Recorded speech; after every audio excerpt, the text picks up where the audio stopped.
माननीय प्रधानमन्त्रीज्यूले भन्नुभयो म सरकारमा आएको झन्डै 2 महिना जति पनि भएको छैन, मैले सबै कुराहरू नयाँ ढङ्गबाट बुझ्दैछु।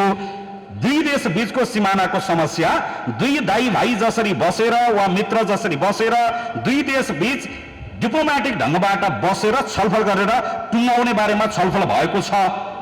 र सँगसँगै उहाँले अन्तिममा पनि के भन्नुभयो भने म प्रधानमन्त्री भइसकेपछि एउटा रिपोर्ट पनि थाहा पाएँ कि नेपालले पनि भारतको केही भूभागहरू मिचेर बसेको रहेछ भन्ने कुरा मैले थाहा पाएँ भनेर भन्नुभयो। नेपालले पनि भारतको केही भूभागहरू प्रयोग गरेको छ भन्ने सन्दर्भमा त्यो रिपोर्ट पहिलोचोटि सम्माननीय प्रधानमन्त्री बालेन्द्र शाहले हिजो सदनमा बोलेको जस्तो सुनिए तापनि तत्कालीन गृहमन्त्री वामदेव गौतमलाई त्यति बेला सशस्त्र प्रहरी, नेपाल प्रहरी र एनआईडी राष्ट्रिय सुरक्षा राष्ट्रिय अनुसन्धानका साथीहरूले पनि रिपोर्ट दिएका थिए। नेपालको 10 गजा क्षेत्रको यति ठाउँमा 60 ठाउँमा भारतले मिचेको छ, 40 ठाउँमा नेपालले पनि त्यो भूभाग प्रयोग गरेको छ भनेर चाहिँ रिपोर्ट दिएको थियो त्यति बेला। अब म तपाईलाई बताउँ, म बाँके क्षेत्र नम्बर 3 बाट निर्वाचित भएर आएको सांसद हो। बाँकेको नरैनापुर भन्ने ठाउँको एउटा घोडा दौडिया भन्ने एउटा ठाउँ छ। त्यो घोडा दौडिया भन्ने ठाउँ चाहिँ एउटा घरको एउटा कोठा नेपालमा पर्छ, एउटा कोठा इन्डियातिर पर्छ, त्यस्ता ठाउँहरू छ।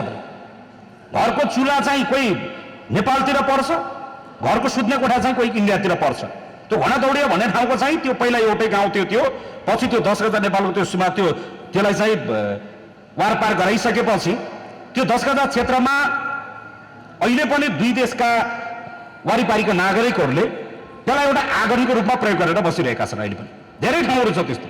तराईका अधिकांश ठाउँहरूमा छ कि ताकि त्यो घरै त्यो सिमानामा परेर बसेको छ। अनि बाहिर भन्ने साथीहरूले कस्तो भनिरहेका छन् भने एउटा देशको प्रधानमन्त्री भएर हामीले अर्काको सिमाना मिच्याछौँ भनेर भन्ने थियो। योभन्दा पहिलाका प्रधानमन्त्रीहरूले आफूलाई राष्ट्रवादी देखाउनलाई एकौरो भारतलाई मात्रै धारे हात लगाइरहे पनि अहिले पनि नेपालका लाखौं लाख गरिब दलित उपेक्षित वर्ग त्यो भारतमा भाँडा माझेर बसिरहेको छ, कुल्ली काम गरेर बसिरहेको छ, सेक्युरिटी गार्ड गरेर बसिरहेको छ, त्यहाँ पिल्ला सहेर बसेको छ, त्यहाँ ढिँडा सहेर बसेको छ। छिमेकमा भारत हुन्थेन भने कर्णाली सुदूरपश्चिमका अधिकांश मेरा घरका दाई भनाजुहरू भोकै मर्नुपर्ने अवस्था थियो। दलित समुदाय कति छ, पन्जाबमा कति छ, दिल्लीमा कति छ, मुम्बईमा कसरी बसिरहेको छ दलित, त्यहाँका गरिबहरू कसरी अर्काको देशमा कुन स्तरमा बसिरहेका छन्।